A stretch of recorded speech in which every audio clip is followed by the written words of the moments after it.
자, 오늘 제목이 냄새를 피운 야곱의 아들들입니다. 자, 오늘 야곱이 성공하고 거부가 되어서 돌아왔습니다. 빨리 아버지 집으로 가야 되는데 잠깐 머문 곳에서 큰 사고가 터졌습니다. 야곱의 딸 디나라는 딸이 동네에 나갔다가 세겜이라는 사람 추장 하몰의 아들에게 강간당한 겁니다. 그래가지고 딸을 잡아놓고 와서 야곱에게 딸을 달라고 말합니다. 결혼시켜 달라는 거죠. 자, 야곱은 너무 어처구니가 없어서 아들들이 돌아올 때까지 기다리고 있는데 그 아들들이 소문 듣고 목축하다가 일터에서 집으로 돌아왔어요. 자, 그때 하몰과 강간한 세겜이 와서 뭐라고 말하냐? 딸을 주면 우리가 어떤 것이든지 다 하겠다. 여기서 장사도 하고 기업을 얻어라. 그리고 서로 통혼하며 살자. 너희가 아무리 빅물과 예물을 요구해도 다 주겠다고 말합니다. 이때 디나의 오빠 시몬과 레위가 머리를 씁니다. 쉽게 말하면 그들을 속인 겁니다. 좋다. 그럼 결혼을 하겠다. 근데 우리 이스라엘 민족은 할례를 받아야 되는데 할례 받지 아니한 족속과는 결혼을 하지 않는다. 그러니까 너희가 우리와 결혼하려면 모든 남자는 할례를 받으라. 그러면 결혼하겠다 말합니다. 자, 이 할례가 뭡니까? 이방인들은 할례를 모르죠. 우리 이스라엘 사람들은 아들이 태어나면 8일 만에 할례를 주는데 그게 뭐냐? 어린아이가 태어나면 8일 만에 그 남자 생식기 끝을 조금 자르는 겁니다. 요즘으로 말하면 포경수술이죠. 이렇게 할례 주는 의식이 이스라엘에 있다. 너희 것을 행하지 않았으니 우리와 결혼할 수 없다. 자, 지금이라도 너희 모든 남자가 할례를 다 받으면 결혼을 허락해 주겠다 그랬습니다. 이때 하몰이 히위 족속을 다 모아놓고 뭐라고 얘기했느냐? 저 이스라엘 사람들이 우리에게 유익이 많다. 우리가 통혼을 해야 되겠는데 할례 받지 않으면 결혼을 안 하려고 하니까 전 남자는 다 할례를 받자 말했습니다. 히위 모든 족속이 추장이 그렇게 말하니까 모든 남자들이 할례를 다 받았는데 3일째 되는 날입니다. 이 할례를 받으니까 얼마나 아프겠습니까? 가장 큰 고통이 있을 때 디나의 오빠 시몬과 레위가 칼을 들고 들어갑니다. 남자들 한 명도 걸음을 못 걸으니까 저항도 할 수 없었습니다. 이때 모든 남자들을 칼로 다 찔러 죽인 겁니다. 그리고 하몰과 자기 동생을 강간한 세겜도 다 찔러 죽이고 디나를 그 집에서 데리고 돌아왔어요. 이건 보통 문제가 아니었습니다. 자, 하루아침에 전 지역이 핍박하다가 되는 큰 사건이 일어난 겁니다. 야곱이 너무 큰 일을 당해서 고민하게 됩니다. 딸도 딸이지만 지금 아들들이 엄청난 일을 벌린 겁니다. 이 가나안 전 족속들이 이 소식을 들으면 가만히 있을 리가 없겠죠. 여러 가지 문제가 발생하게 되는 겁니다. 자, 이때 야곱이 이를 어떻게 해결하는지 35장에서 밝히고 있습니다. 35장을 보면 해결하는 방법을 야곱이 깨닫습니다. 자, 이 큰 사건의 발단은 이 디나라는 딸이 잠시 그 땅 여자들을 보러 갔다가 이런 일을 당했습니다. 잠시 세상 구경 나갔다가 이런 일 당한 겁니다. 저와 여러분 정말로 하나님께 기도해야 되고 겸손해야 될 이유가 여기 있습니다. 우리는 5분 앞의 일을 알지 못합니다. 아무리 여러분이 똑똑하고 잘한다 하지만 앞길에 어떤 일이 일어날지는 아무도 모르는 겁니다. 디나가 잠시 그 동네 구경 나간 것이 이렇게 될 줄을 누가 알았겠습니까?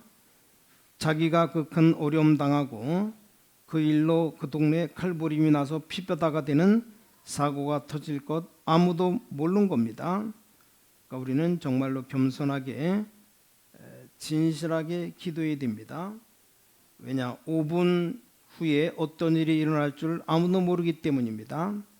잠언 14장 12절에 보니까 어떤 길은 사람의 보기에 바르나 필경은 사망의 길이니라. 사람은 바로 앞의 일을 알 수가 없는 겁니다. 우리 앞에 어떤 일이 일어날지 우리는 알 수가 없는 겁니다. 사단이 분명히 존재하며 우리에게 저주 재앙을 주기 때문에 우리는 하나님의 은혜와 이 성령의 인도를 받아야 됩니다. 그래서 겸손하고 진실하게 기도해야 됩니다. 자, 기도 안 해도 될 사람은 여기에 아무도 없어요. 하나님의 은혜가 필요치 않는 사람은 아무도 없는 겁니다. 자, 우리는 하나님의 은혜를 받아야 됩니다. 자, 티나가 나갔던 이 길이 엄청난 이런 길이 될 줄 아무도 몰랐죠. 그러니까 하나님의 인도를 못 받는 신자가 얼마나 비참하겠습니까? 자, 여러분이 하나님의 인도를 받으시기 바랍니다. 우리가 하나님의 인도 못 받으면 무슨 일을 당할지 알 수가 없는 겁니다. 히브리서 4장 16절에 우리가 긍휼하심을 받고 때를 따라 돕는 은혜를 얻기 위하여 은혜의 보좌 앞에 담대히 나갈 것이니라 그랬어요. 우리 날마다 하나님이 주시는 은혜를 받아야 됩니다. 자, 야곱의 아들들이 이 소식을 듣고 혈기를 가지고 대응합니다. 가만히 둘 수 없는 문제였습니다. 뭐 그렇다고 할 수 없다고 그냥 있을 수도 없었죠. 인간적인 대응을 합니다. 종교를 이용해서 그 남자들을 다 죽여버립니다. 이게 보통 문제가 아니었어요. 내일을 생각하지 못한 일을 야곱의 아들들이 벌였습니다. 자, 큰 문제에 봉착했습니다. 어쩔 수 없는 상황에 놓여 있는데 인생을 많이 살아온 야곱이 볼 때 고민이 된 겁니다. 그래서 야곱이 아들들 모아놓고 말합니다. 이제 큰 화가 우리에게 미쳤다. 우리는 수가 적은데 저 가나안 족속들, 이 브리스 족속들이 다 일어나면 우리가 어떻게 이기겠느냐? 우리는 몰살당하지 않겠느냐 말합니다. 인생 경험이 많은 야곱이 생각할 때는 그랬습니다. 이때 야곱이 중대한 깨달음을 하게 됩니다. 내가 왜 이렇게 되었느냐? 이런 생각 속에 아주 중대한 깨달음을 해요. 베델의 약속을 이행치 아니했음과 하나님을 믿고 인도받는 감각이 무뎌진 걸 깨닫고 이제 야곱이 베델로 올라가는 겁니다. 그 내용이 35장에 기록되어 있어요. 야곱이 모든 것 깨닫고 베델로 올라갑니다. 오늘 본문은 야곱이 큰 깨달음의 기회였습니다. 마지막 절 31절까지 다 읽어야 되는데 절반만 읽었습니다. 우리가 못 깨닫고 불신앙으로 살면 본문 말씀처럼 큰 어려움에 봉착할 수밖에 없다는 사실을 알아야 됩니다. 여러분, 어려움 당해서 은혜 받지 마시고 성경 보고 미리 은혜 받으시기 바랍니다. 자, 야곱이 일찍 깨달았어야 되는 겁니다. 어떻게 하면 됩니까? 평소에 말씀 붙잡고 기도하기 바랍니다. 평소에 주님 찾으면서 은혜 받으시기 바랍니다. 그래서 우리에게 성경을 주신 겁니다. 성경은 여러분이 큰 어려움을 당하기 전에 은혜 받고 축복 받으라는 것이 성경입니다. 그게 성경을 주신 이유입니다. 자, 야곱이 잠깐 방황하는 동안에 집안에 어려움이 닥칩니다. 그때 깨닫고 내가 베델로 올라가겠다 말하죠. 우리가 여기서 깨달아야 됩니다. 참으로 우리가 예사로 하는 일이지만 하나님은 24시간 여러분 인도하고 계시는데 24시간 응답하고 계십니다. 모르고 계시는 게 아니고 24시간 우리를 기다리고 계시고 응답하고 계십니다. 그렇기 때문에 영으로 역사하시는 하나님을 알아야 됩니다. 이 야곱이 늦게 깨달은 거죠. 그래가지고는 큰 어려움 당하다 결국은 승리하게 됩니다만 오늘 우린 이 부분을 잘 깨닫고 기도하며 승리해야 되겠습니다. 하나님의 인도를 받아야 된다는 것과 자, 이게 기도해야 하는 사실들을 본문 통해서 우리는 깨달아야 됩니다. 자, 우리 기독신자들이 성공하려면 반드시 깨달아야 될 것이 있습니다. 24시 기도하는 법과 24시 전도하는 법을 깨달아야 됩니다. 이게 신앙생활의 비밀이고 축복의 비밀입니다. 24시 기도하는 법, 24시 전도하는 법에 모든 것이 다 들어 있습니다. 자, 24시 기도하는 법이 뭡니까? 내가 하는 일에 완전 복음 전하는데 방향 맞추는 겁니다. 뭘 하든지 복음 전하는 일을 늘 생각하면 됩니다. 전도만 늘 생각하면 하나님은 모든 축복과 응답을 쏟아부어 주십니다. 성경을 전도의 눈으로 보니까 모르고 답답하던 부분들이 다 풀리는 거 있죠. 성경을 보니까 전부 그리스도에 대한 말씀이요, 그리스도 알지 못하게는 사단에 대한 말씀입니다. 24시간 기도하는 법입니다. 이렇게 되면 잠자면서도 기도하고 자게 되고 꿈에서도 전도를 하게 됩니다. 자, 24시간 전도법은 나를 아는 불신자가 언제든지 복음 받을 수 있도록 문을 열어놓는 겁니다. 그게 뭐냐? 다락방입니다. 24시간 전도법이에요. 내가 24시간 돌아다니면서 전도할 수 없죠. 그런 건 내 방법이지 하나님이 원하시는 방법은 아닙니다. 자, 구원받아야 될 사람이 구원받을 수 있도록 하는 것이 전도입니다. 불신자가 복음 받을 수 있도록 문을 열어놓는 것이 전도예요. 그래서 24시간 기도하는 법과 전도법을 깨달아야 됩니다. 이걸 알면 성경은 자연적으로 깨달을 수 있습니다. 하여튼 어려움 당한 야곱이 여러 가지를 깨달았습니다. 자, 여기서 특별히 깨달아야 되는 것이 뭡니까? 오늘날 이 청소년 문제입니다. 우리가 이 부분을 위해서 기도해야 됩니다. 여기 디나가 호기심을 가지고 잠깐 나간 것이 이렇게 돼버렸습니다. 호기심 아무것도 아니죠. 우리가 왜 청소년들 위해서 기도해야 되느냐? 아이들이 지네들끼리 모여서 호기심으로 본드 냄새 맡고 부탄가스 마시고 하다가 완전히 타락하고 엄청난 일을 저지르는 결과를 가져오는 겁니다. 처음에는 그 냄새 맡으면서 악을 행하기 위한 목적이 아닙니다. 단순한 호기심입니다. 호기심으로 맡다가 정신이 환각되니까 정신이 돌고 빠져나오지를 못하는 겁니다. 지금 청소년들에게 호기심을 갖게 하는 것들이 세상에 얼마나 많은지 모릅니다. 우리가 이들을 위해서 기도하지 않을 수가 없는 겁니다. 이들의 어깨에 이 나라의 장래가 있어요. 호기심으로 맞은 히로뽕, 마약, 이 완전히 사람을 폐인으로 만드는 겁니다. 히로뽕은 감각이 10배로 뛴답니다.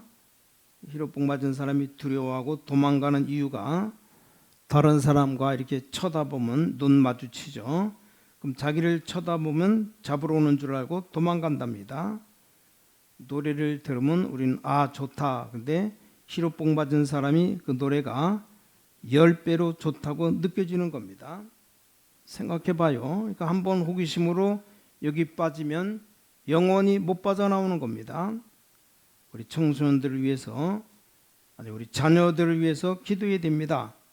이 세상 문화, 거기다가 우리 아이들 망하게 하는 문화입니다. 어른들이 아이들이 망하든지 말든지 생각이 없어요. 돈만 벌면 무슨 짓이든 다 합니다.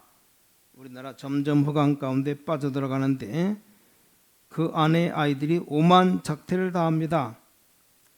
히로뽕 맞았다, 이게 뇌세포 다 죽이고 뼈를 썩게 만드는 겁니다. 한 번만 걸렸다 못 빠져나옵니다. 지금 청소년들의 타락을 막을 길이 없습니다.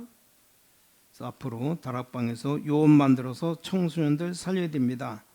초등학교, 중학교, 대학 안에 다락방 해야 되는 이유입니다. 육신적인 문제가 아니라 영적인 문제임을 알아야 됩니다.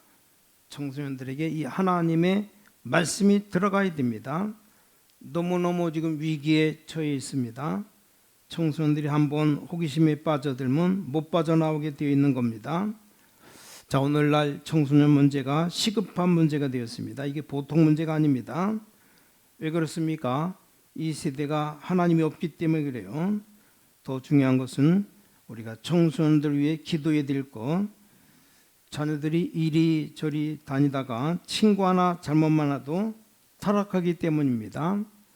자, 아이들이 돌아다니다가 조금 잘못된 환경 만나서 유혹만 받아도 그렇게 되는 겁니다. 그러니까 우리가 청소년들을 위해서, 자녀들을 위해서 기도 많이 해야 됩니다. 더 중요한 것, 이 청소년들을 가르치는 교회 선생님들은 너무 중요합니다. 선생님이 정말로 하나님을 아는 선생 만나면 그 아이들은 살게 되어 있습니다. 제일 걱정되는 것, 신앙이들 가운데 부정적인 사람들입니다. 이런 사람들이 제일 빨리 하늘 날아갈 사람들이에요. 이런 사람들만 있으면 청소년들 다 버립니다.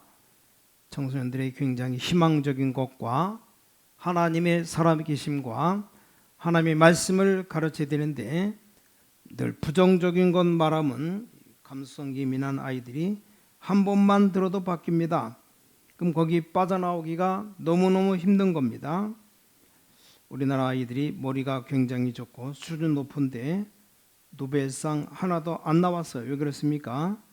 교육이 잘못돼서 그렇습니다. 사회 자체가 그래요. 뭘 약간만 잘하는 것이 있으면 못하게 합니다. 교회도 약간만 부흥되고 전도되면 이단이라고 누르고 나옵니다. 그것도 힘을 합쳐서 그렇게 합니다. 이런 나라, 이런 사회에서 노벨상이 나올 수가 없는 겁니다. 누가 조금 잘하고 튀어나오면 무조건 누릅니다. 우리 국민성이 그래요. 세우는 것 하면 힘을 합쳐서 못하게 합니다. 뭘 발명하고 연구할 필요가 없는 겁니다. 또 우리나라 선생님들 거의 다 부정적입니다. 아이들 자기의 고정관념 속에 묶어서 절대 키워주지를 못합니다. 그럼 노벨상이 나오겠습니까? 자, 부모님들께 부탁드립니다. 여러분, 아이들 듣는 앞에서 절대 부정적인 얘기나 교회욕 같은 것 하지 말아요. 얼마나 영적으로 자녀에게 손해가 된다는 걸 알아야 됩니다. 자, 이스라엘이 노벨상 절반 이상 가져갔습니다. 자, 이스라엘 부모님들은 아이들을 밤마다 위인 얘기해주고 잠을 자게 하는 겁니다. 그러니까 아이들 가운데 위인들 나오게 되는 거죠. 학교 교육은 물론이고 가정 교육이 잘 되어 있는 겁니다. 우리나라는 교육이 시원찮아서 하나도 뭐가 안 나옵니다. 우리나라 아이들은 머리가 굉장히 좋습니다. 그런 머리를 누르고 다 닫아서 하나도 안 나와요. 약간만 다르면 싫다고 합니다. 세계를 정복할 수 없는 머리로 그런 아이들로 만들고 있는 겁니다. 또 사회 환경이, 교육이, 생각이 그렇게 되어 있습니다. 그런데 나쁜 짓 하는 데는 얼마나 발달되는지 모릅니다. 타락하는 데는 세계 제일 2위가 1위입니다. 한국이. 자, 중고등부 유년주일학교 맡은 선생님들은 너무 중요합니다. 아이들에게 진짜로 하나님 살아계심을 확실히 증거해야 됩니다. 이 아이들이 갈 데가 없어요. 교회에서 잡아주지 않으면 아이들은 타락할 수밖에 없는 겁니다. 세상을 말릴 길이 없어요. 아이를 버리는 부모가 있는가 하면 어떤 아이는, 어떤 자녀는 부모를 효도관광시킨다고 저 제주도에 놔두고 도망오는 자식들도 있습니다. 어쩌다가 하나씩 있는 일이 아닙니다. 아이들이 지금 부모님들에게 실망하지, 또 학교 가면 학교에서 누르죠. 답답해서 어디로 오느냐? 교회에 답답한 마음으로 옵니다. 뭐 주여 하면서 오는 게 아니고 오갈 데 없으니까 답답해서 오는 겁니다. 이것도 모르고 어떤 부모는 우리 아이가 교회 가서 공부 못한다고 합니다. 원래 공부 못하는 아이가 공부 못하는데 교회 다닌다고 공부 못한다고 말해요. 기가 찰 노릇이죠. 그런 식으로 둘러 씌웁니다. 또 교회 와서도 아이들이 우왕좌왕합니다. 제대로 살릴 수 있는 곳은 교회밖에 없습니다. 하나님 말씀으로 치료하는 길밖에 없습니다. 근데 선생님들조차 이 아이들에게 살아계신 하나님을 못 가르치고 부정적인 것을 심고 불평, 불안을 심어 넣습니다. 이 아이들이 어떻게 됩니까? 교회에서 제일 필요 없는 인물이 누구냐? 불평불만하고 부정적인 인물입니다. 교회에서 절대 필요 없는 인물입니다. 빨리 이 지구를 떠나야 되는 인물입니다. 자녀를 멸망시키는 부모가 누구냐? 자꾸 부정적인 말을 하고 불평불만하는 부모입니다. 희망을 심어 일어서도록 해야 되지 않습니까? 밖에 나가서 일어봉으로 약으로 아이들 타락시키죠.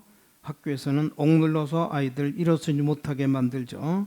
거기다가 가방도 무겁죠. 부모는 이상하죠. 교회 오면 부정적으로 내리막 갈기죠. 청소년들 정말로 설 길이 없는 겁니다. 우리가 정말로 깨달아야 됩니다. 아이들이 정말로 고생 많아요. 이 아이들에게 예수를 진짜로 가르쳐봐요. 이 아이들을 살릴 길입니다. 교사들이 예수 생명 안 가르치고 수준을 가르치려고 합니다. 자기도 수준 안 높으면서 수준 가르치려 합니다. 여러분, 수준 10년, 20년 가르쳐도 하루아침에 무너지는 겁니다. 어릴 때 뭘 가르쳐야 되느냐? 하나님 만나는 길, 하나님의 능력을 가르쳐야 되고, 네가 하나님 자녀된 신분이 뭐냐를 깨닫게 해야 되고, 하나님 자녀가 축복받는 길이 무엇이고, 하나님이 살아계셔서 너를 어떻게 같이 하시는지를 이걸 교회에서 가르쳐야 됩니다. 우리나라 박정희 대통령이 12년 동안 교회 다니는데 아마 생명과 신분은 안 가르치고 분명히 수준 가르쳤을 겁니다. 틀림없습니다. 요셉처럼 착하게 되라, 다윗처럼 위대하게 되라, 그렇게 가르쳤지. 어떻게 하면 하나님 만날 수 있는지, 하나님 만나서 자녀된 자는 어떤 신분이 있는지 안 가르쳤겠죠. 여러분의 신분 회복해야 됩니다. 종은 아무리 수준 높아도 종입니다. 종은 아무리 똑똑해도 종이에요. 아무리 모자라도 자녀는 자녀입니다. 우리는 하나님의 자녀입니다. 우리는 그 사실 깨닫고 하나님 축복을 누려야 됩니다. 그 율법주의 빠진 자들이 뭘 가르치냐? 이 수준 가르쳐요. 하나님 자녀된 축복을 모르게 합니다. 그런 교인 만들어내니까 고등부를 졸업하면 교회도 같이 졸업하는 겁니다. 하나님 자녀된 축복을 가르쳐서 성령의 인도, 구원의 복을 알고 은혜 받고 나면 졸업이 될 수가 없어요. 근데 보통 고등부 졸업하면 교회도 졸업합니다. 이 청소년 문제가 보통 문제가 아닙니다. 심각합니다. 교회가 참복음 전해야 됩니다. 수준 따지지 말고 예수 생명 전하고 바로 해야 됩니다. 성도들이 자기 자녀들을 위해서, 이 시대 청소년들을 위해서, 나라의 장래를 위해서 기도해야 됩니다. 기도. 그렇지 않으면 어렵습니다. 예수 생명만이 내가 살고 우리 자녀들과 이 나라 청소년들과 들이 사는 길임을 믿으시기 바랍니다. 호기심 때문에 타락해가는 청소년들, 우리 교회가 살려야 되겠습니다. 아이들이 살아나야 국가의 미래가 밝은 겁니다. 이런 사명을 우리 교회가 담당하고 우리 모든 성도님들이 담당하는 축복을 누리면서 승리하게 되시기를 주님의 이름으로 간절히 축원합니다.